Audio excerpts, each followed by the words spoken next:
দীপ্ত সংবাদে, সাথে আছে আমি কাজী আসিফুজ্জামান। প্রধানমন্ত্রী তারেক রহমান মালয়েশিয়ার প্রধানমন্ত্রী আনোয়ার ইব্রাহিমের সাথে আজ একান্ত বৈঠক করেছেন। পুত্রজায়ায় মালয়েশিয়ার প্রধানমন্ত্রীর কার্যালয়ের এই বৈঠকে দ্বিপক্ষীয় স্বার্থ সংশ্লিষ্ট বিভিন্ন বিষয়ে আলোচনা করেন তারা। বাংলাদেশিদের জন্য মালয়েশিয়ার শ্রমবাজার খুলে দেওয়ার আহ্বান জানিয়েছেন তারেক রহমান। পরে দুই নেতা যৌথ সংবাদ সম্মেলন করেন। তারেক রহমান মালয়েশিয়ার ব্যবসায়ীদের বাংলাদেশে বিনিয়োগের আহ্বান জানিয়েছেন। তিনি বলেন, মালয়েশিয়ার সঙ্গে সম্পর্ক উন্নয়নে বাংলাদেশ অঙ্গীকারবদ্ধ।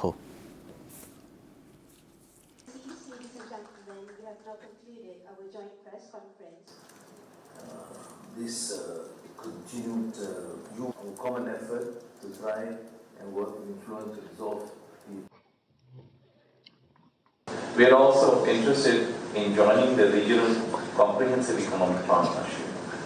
I appreciate Malaysia's support for Bangladesh's regional integration efforts. His Excellency and I also exchanged views on the global issue, including the situation in the Middle East. We reaffirm our commitment to working together in the United Nations and other international organizations. I also thank Malaysia for supporting Bangladesh's candidature for the presidency of the 81st session of the United Nations General Assembly. We look forward to continuing our close cooperation on issues of shared interest. প্রধানমন্ত্রী Tarique Rahman Malaysia প্রবাসী বাংলাদেশিদের উদ্দেশ্যে বলেছেন, সবাই মিলে দেশের জন্য কিছু করার চিন্তা করতে হবে, যাতে সকলে মিলে ভালো থাকা যায়। রোববার স্থানীয় সময় রাত 10:30টায় কুয়ালালামপুরের একটি হোটেলে প্রবাসী বাংলাদেশিদের সঙ্গে এক মতবিনিময় অনুষ্ঠানে প্রধানমন্ত্রী এই কথা বলেন। প্রধানমন্ত্রী বলেন, একটি গোষ্ঠী নিতে নিতে দেশটিকে একদম শেষ করে দিয়েছে।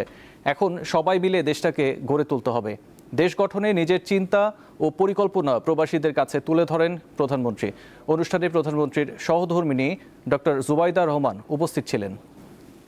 দেখুন, একটা সমস্যা, এটা পৃথিবীর অনেক দেশই আছে, বাংলাদেশে একটা বলতে পারে, কিন্তু তুমি তো সেটা পাচ্ছ না, সেই জন্য তোমাকে আমি ওখানে দিচ্ছি না। সে সেকেন্ডারি স্কুলের বাচ্চা হোক, ইন্টারমিডিয়েট লেভেলের বাচ্চা হোক, অর্থাৎ বয়সটা কত বের করে দিতে হবে যে সে যাতে সঠিক ডাইরেকশনে থাকে। সে সেকেন্ডারি স্কুলের বাচ্চা হোক, ইন্টারমিডিয়েট লেভেলের বাচ্চা হোক, অর্থাৎ বয়সটা কত বের করে দিতে হবে যে সে যাতে সঠিক ডাইরেকশনে থাকে। রাজধানীর মোহাম্মদপুরের আইন শৃঙ্খলা পরিস্থিতি নিয়ে হতাশ স্থানীয়রা। কোনোভাবেই থামছে না ছিনতাই, চাঁদাবাজি ও কিশোর গ্যাংয়ের দৌরাত্ম্য। মাঝে মধ্যেই ঘটছে সহিংসতা ও রক্তপাত। একসময়ের শান্ত এলাকা এখন আতঙ্কের জনপদ। রাত কিংবা দিন সবসময় মোহাম্মদপুরের বসিলা জেনেভা ক্যাম্প, ঢাকা উদ্যান, চন্দ্রিমা হাউজিং ও আদাবরের বাসিন্দাদের ভয় তাড়া করে বেড়ায়। অস্ত্রের মুখে জিম্মি করে ছিনতাই আর প্রকাশ্যে চাঁদাবাজি এখন নিত্যদিনের বাস্তবতা। আইন শৃঙ্খলা পরিস্থিতির এই অবনতির পেছনে অন্যতম কারণ কিশোর গ্যাং। রাজনৈতিক আশ্রয় প্রশ্রয় আর মাদক বাণিজ্য ঘিরে মোহাম্মদপুরে গড়ে উঠেছে একাধিক কিশোর অপরাধী চক্র। কথা কাটাকাটির মতো তুচ্ছ কারণেও এরা মেতে উঠছে রক্তক্ষয়ী সংঘর্ষে। 16 জুন আদাবরের একটি দোকানে ঢুকে বিকাশ এজেন্ট শফিকুল ইসলামকে প্রকাশ্যে কুপিয়ে প্রায় 3 লাখ টাকা ও বিকাশের লেনদেনের মোবাইল ফোন ছিনিয়ে নেয় দুর্বৃত্তরা। পুলিশ জানিয়েছে, মামুন নামের এক ব্যক্তি এর নেতৃত্ব দেন। তার বিরুদ্ধে মাদক কারবারের অভিযোগ রয়েছে। জড়িতদের ধরতে ঘটনার দিন বিকেলেই মোহাম্মদপুরের তুরাগ হাউজিং এলাকায় অভিযান চালায় আদাবর থানা পুলিশ। ওই সময় সন্ত্রাসীরা পুলিশের উপর অতর্কিত হামলা চালায়। এতে আদাবর থানার ওসি সহ কয়েকজন আহত হন। এটি সেই বিকাশ দোকান। গত মঙ্গলবার শফিকুল ইসলামকে কুপিয়ে জখম করে টাকা এবং মোবাইল নিয়ে যাওয়া হয়। মোহাম্মদপুর এলাকায় যে কিশোর গ্যাং এভাবেই আধিপত্য বিস্তার করে চলছে, সেই শফিকুল ইসলামকে কোপানোর দৃশ্য এখনও, সেই রক্ত এখানে পড়ে আছে। শফিকুল রয়েছে হাসপাতালে। আমরা এখন তার পরিবারের সাথে একটু কথা বলতে চাই।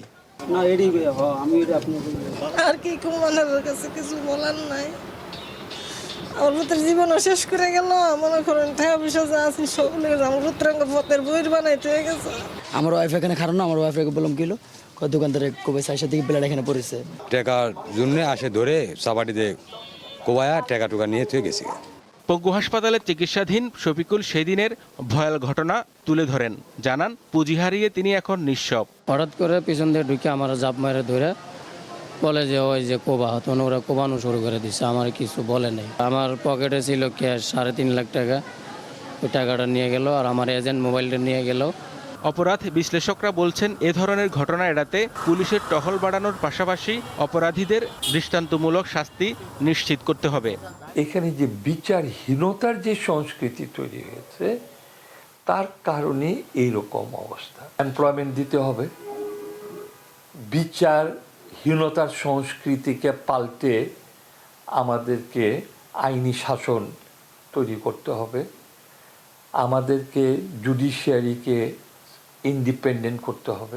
স্থানীয়দের অভিযোগ অপরাধ বাড়লেও পুলিশ বা আইনশৃঙ্খলা রক্ষাকারী বাহিনীর দৃশ্যমান কোনো তৎপরতা চোখে পড়ছে না। মাঝে মাঝে 2-4 জন ধরা পড়লেও মূল হোতারা অধরায় থেকে যাচ্ছে। আগের চেয়ে ভালো ছিল, কিন্তু ইদানিং আবার একটু খারাপের দিকে। বেশি একটা ভালো বোঝা না, ভয় আতঙ্ক। পুলিশ অবশ্য বলছে মোহাম্মদপুর ও আশপাশের অপরাধ দমনে সর্বাত্মক চেষ্টা চলছে। একে হচ্ছে যে টহল অভিযান প্রি প্ল্যানিং করে অপরাধ কমানো, আর একটা হচ্ছে অপরাধ ঘটে গেলে তাদের গ্রেপ্তার করা। আমরা দুইটাতেই সফল। 5টা থানার সমপরিমাণ জায়গা আমার মোহাম্মদপুরের মধ্যে, 5টা থানার সমপরিমাণ জনসংখ্যা আমার এখানে, ফলে এক থানা দিয়ে আমি 5 থানার কাজ করতেছি। বাসিন্দাদের দাবি শুধু সাময়িক অভিযান নয়, মোহাম্মদপুরকে অপরাধমুক্ত করতে প্রয়োজন গ্যাং কালচারের মূল উৎপাটন এবং রাজনৈতিক সদিচ্ছা। তবেই ফিরবে জনমনের স্বস্তি। হেদায়েতুল্লাহ সীমান্ত, দীপ্ত সংবাদ, মোহাম্মদপুর, ঢাকা। নতুন কর কাঠামোয় তুলনামূলক কম আয়ের মানুষের উপর করের বোঝা বাড়ছে, এমনটাই জানিয়েছে Centre for Policy Dialogue CPD. বলছে প্রস্তাবিত বাজেটে ব্যক্তি খাতের আয়কর কাঠামোতে বড় বৈষম্য দেখা গেছে। এদিকে অর্থমন্ত্রী বলেছেন অর্থনৈতিক সংকট সমাধানে সরকারের 2 বছর সময় লাগবে। ২৭ অর্থবছরের প্রস্তাবিত বাজেট চূড়ান্ত অনুমোদন পাবে 30 জুন। তবে চূড়ান্ত অনুমোদনের আগে বাজেটের নানা চ্যালেঞ্জ, বিশেষ করে রাজস্ব বোর্ড অর্থাৎ এনবিআর খাতে দ্বিগুণ পরিমাণ আয়ের লক্ষ্যমাত্রা এবং ঘাটতি অর্থায়ন নিয়ে চিন্তিত বিশ্লেষকেরা। তবে ফ্যামিলি কার্ড কিংবা ক্রিয়েটিভ ইকোনমি বাজেটে অনেক স্বপ্ন দেখাচ্ছে। বিশ্লেষকরা বলছেন রাজনৈতিক প্রভাবমুক্ত থেকে যথাযথ বাস্তবায়নের ওপর নির্ভর করছে ফ্যামিলি কার্ড কিংবা ক্রিয়েটিভ ইকোনমির সফলতা। প্রস্তাবিত বাজেটের খুঁটিনাটি বিশ্লেষণ করতে রোববার বাজেট সংলাপের আয়োজন করে বেসরকারি গবেষণা সংস্থা Centre for Policy Dialogue CPD. যেসব ব্যক্তির বার্ষিক করযোগ্য আয় 6 থেকে 15 লাখ টাকা, নতুন বাজেটে তাদের করের দায় 12.5% থেকে 16.7% পর্যন্ত বৃদ্ধি পাবে। অন্যদিকে 30 লাখ টাকার বেশি যারা আয় করেন তাদের করের দায় বাড়বে মাত্র 7.6%।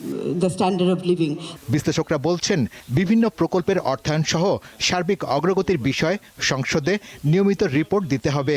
ফ্যামিলি কার্ড যথাযথভাবে দেয়া গেলে দেশের দারিদ্র্যের হার প্রায় 7% কমার কথাও বলছেন কেউ কেউ। বিভিন্ন প্রকল্প বাস্তবায়নের ক্ষেত্রে সরকারকে রোডম্যাপ ঘোষণা করতে হবে, আর বিভিন্ন প্রকল্পের অর্থায়ন বাস্তবায়ন সহ সার্বিক অগ্রগতির বিষয়ে 3 মাস পর পর সংসদে প্রতিবেদন উপস্থাপন করতে হবে। ফ্যামিলি কার্ড উপকারভোগীদের দেয়া গেলে দারিদ্র্যের হার 18.7% থেকে 11% নেমে আসবে, আর এটি যথাযথভাবে বাস্তবায়ন করা না গেলে এই প্রকল্প কোনো কাজেই আসবে না।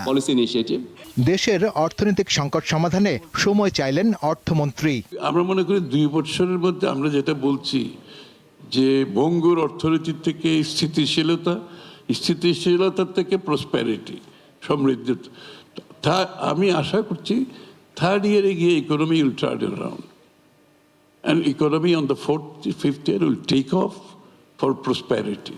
জানান কর্মসংস্থানের সুযোগ সৃষ্টিতে দক্ষতা উন্নয়নের পাশাপাশি এসএমই, স্টার্টআপ, আইসিটি খাতে তরুণ উদ্যোক্তাদের অর্থায়ন সহ নানান সুবিধা দেবে সরকার।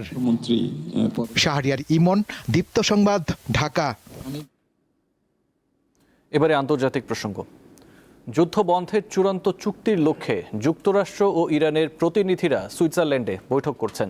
ওয়েস্ট এশিয়া জুড়ে চলমান সংঘাত থামাতে মধ্যস্থতাকারীর ভূমিকা পালন করছে পাকিস্তান, কাতার, জর্ডান, সৌদি আরব ও তুরস্ক। তবে এই শান্তি প্রক্রিয়ায় সবচেয়ে গুরুত্বপূর্ণ ভূমিকা রাখছে পাকিস্তান।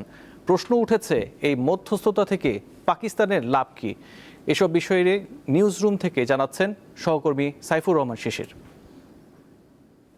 ওয়েস্ট এশিয়ার এই যে সমস্যা, সেই সমস্যা সমাধানে উপসাগরীয় বিভিন্ন দেশ সামনে এগিয়ে এসেছে, কিন্তু পাকিস্তান দক্ষিণ এশিয়ার একটি দেশ হয়েও হঠাৎ করে এরকম বিশ্ব রাজনীতির ভরকেন্দ্রে চলে আসা এবং চুক্তি স্বাক্ষরে এত গুরুত্বপূর্ণ প্রভাব ফেলতে পারা, এটি আসলে একটি বিস্ময়কর ব্যাপার এবং সেটি নিয়ে কৌতূহল জেগেছে যে আসলে পাকিস্তানের এখানে লাভ কি।